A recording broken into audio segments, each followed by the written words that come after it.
Hey there fans, welcome back to Prime Animations, welcome back to our channel, and we've got another Marvel Legends figure. This is the Acolyte Fabian Cortes. First time I came across Fabian was in X-Men #3, drawn by my favorite comic book artist of superheroes is Jim Lee. And that was my first introduction to him, and then I was surprised to see him in the 90s X-Men cartoon, right? He was a traitor. He pretended to be Magneto's friend and ultimately backstabbed him for power, which usually happens when you have villainous type characters. But let's take a look here. We've got obviously the X-Men logo, the character here. We can see, so he comes with a good amount of accessories. He's got looks like two different, I don't know, like power display type accessories. He's got two hands, and then he's got the leg Build-A-Figure here, right? Fabian Cortes. Sounds Spaniard. Let's see here. I actually don't know his background. I just the little bit that I know of Fabian is from that one comic book, or I think it was X-Men #1 and 2, actually, as I'm thinking about it. Yeah, it was X-Men #1 and 2, and then the cartoon. So I'm not really familiar, but I do like the fact that we get a villain, and it's a new subgroup of villains, right? So it's the Acolytes. I would actually like to see more of them. So here's the back. Here's the Build-A-Figure. Here are the different X-Men characters that come in this wave. We've already taken a look at Marrow. Today we've got Fabian, and I have picked up Gambit already, and I think that's the next character we'll do, maybe.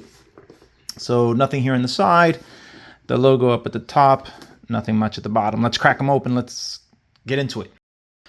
All right, and here is Fabian Cortes out of the package. Actually, I'm going to move his accessories over to the side for the moment. I just want to focus in on the figure itself. So good solid figure. Got some pretty big boots down here. You know what's interesting is that in the show, in the cartoon series, he came across as an opportunistic, butt-kissing weasel. And I didn't get that impression from reading the first two comic books of the 90s in the X-Men done by Jim Lee. He was opportunistic, that's true, but he didn't come across as a conniving weasel in the comics. I don't know, but he was definitely there. And that was his personality type in the show. At least that's how it came across to me. And as a matter of fact, in the cartoon, I think it's the last season before it ended, I think he actually makes a return, and between him and I think it's Calabac, they managed to bring back Apocalypse, something of that nature. Can't remember. It's been a while, but back to the figure. I really like the uniform here. Really great use, right? You've got this. You know, it's very classic to the comic book, right? He's got the great head sculpt here. As you can see here, I'm giving it close up. It's got great sculpting in the facial expression. You could tell he's a little bbit ticked, right?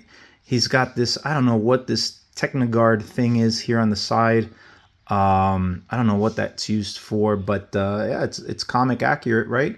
It's got the big giant shoulder pads here, chest strap. The hair flows through the back with the ponytail. Now this is interesting here in the back here. This is not molded in. You've got a little pin here that goes to the back of the hole, and then it kind of interloops in between the shoulder pads. There's like a little lock that happens. So hopefully this doesn't come off easily, right? It does come off the cape, right? Great sculpting in the cape. You can see here, look at all the different grooves going on here within the cape. Looks like cloth. Really nice. Figure itself. Look at these big boots. I really do like these big boots. They almost look like they're snow boots. You know, when I think back in the day, like 70s, 80s, even 90s, like when you looked at spacesuits, they would always have like these big boots and stuff like that. Anyhow. So pretty good figure. Let's take a look at his articulation, right? His leg goes up here. He does have a thigh twist. Good knee bend right there. It looks like it's double, but this, oh, there it goes. Yeah, double hinge right there. Good for posing. You've got your ankle swivel, right? You've got your ankle bend, right? Due to these shoulder pads, I imagine there's going to be limitation. The shoulder does go all around, but yeah, you see here, you've definitely got some limitation there. I don't think it's really needed, but yeah. Elbow bend, right? You've got the bicep twist. You've got your wrist, right? No forearm, but that's okay. I don't think we really need it based on everything that it's got.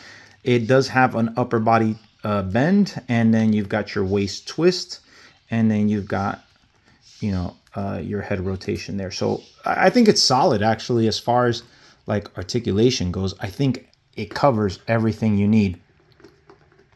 Let's go ahead and get into his accessories, yeah? All right, so here we are. We're back with his accessories. Not a whole lot, but there is a good. I mean, there's something. Let me put it that way. So he's got two hands. So on top of the fist that he comes with, he's got a semi-closed hand, right? And then he's got this one that's open where, you know, it looks like, you know, he's either grasping at something or he's got his hand coming out showing kind of like his power, right? Almost like this menacing type. And then he's got these two energy balls, right? They kind of look like fireballs, but they're kind of energy, right? And from what I remember in the cartoon, like his power was that he would give, I don't know if he would give or if it was that he was restoring. So what I remember in the cartoon was that Magneto would was bringing mutants to Asteroid M, and the amount of weight that he would, you know, the amount of power that he would have to exert due to the weight and stuff like that to bring him all the way into outer space depleted him, or depleted his energy levels, right? Fatigue, right? If you will, power fatigue. So I think Fabian Cortes was using his power to recharge him, right? And if I'm not mistaken, that's kind of what like Beast assessed. It's like, oh, he's recharging him. And then Professor Xavier's concern was that he would kind of use it like as a drug, right? He would come to depend on Fabian and then become dependent upon him. So there was something there. I'm going to see if when I'm editing this, if I can find that specific clip where they talk about it. My power heal you again.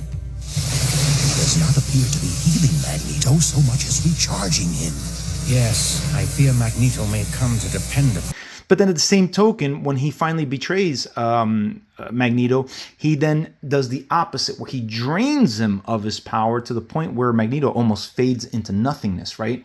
So it's pretty interesting that we got two fireballs to represent his power. I don't know if he has some additional power that maybe I'm not aware of later on down in the comics. I don't know, but I like it. I like it overall, right? I mean, something's better than nothing, to be honest with you. And then the final thing is the leg that he comes with. Again, this is the Holocaust Build-A-Figure, which I am really looking forward to finalizing it because it's another Age of Apocalypse character. I do like the Age of Apocalypse, even though this design looks very different than the comic that I'm used to from the original comics. But I'm not much of a stickler. I mean, it's probably more like a updated comic character version, or an updated suit versus the original back then. But anyhow, let's go ahead and compare him with some other figures. All right, and then so here we've got this version of Magneto.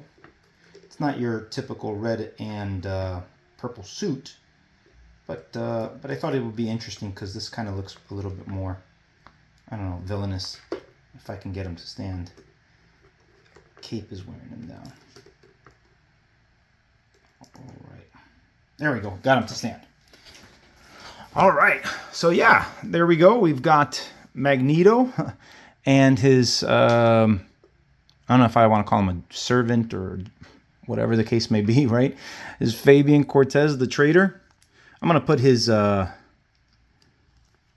going to put these fireballs in his fist, right? Just to give it the effect. I actually like this figure a lot.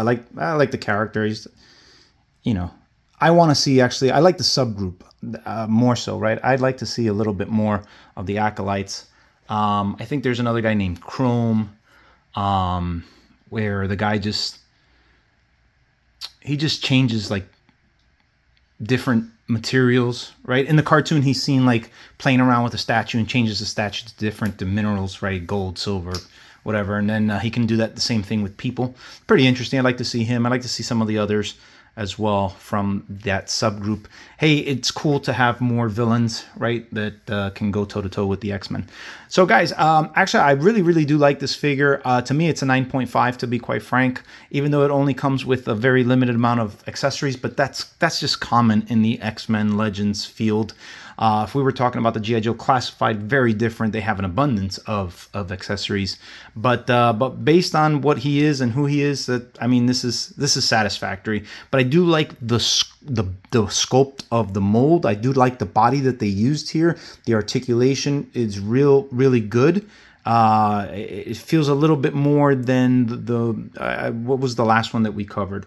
The last action figure. I can't even remember off the top of my head now. But this mold that they chose, it's a really good mold in my opinion. That's why I'm giving it a 9. It's really the mold itself was a good one. So guys, let me guys know if you guys are picking this up, if this one is on your list. Do you know about Fabian? I know that Autobot Jedi knows about Fabian Cortes because she is my pop culture comic library dictionary. Anytime I don't remember something, she's there letting me know, so I really appreciate it. So shout out to you, Autobot Jedi. Thanks so much. Guys, that's it for me on this video. Don't forget to hit the like and subscribe, and I will see you guys in the next video. Take care. Peace out. Till all are one. Bye-bye.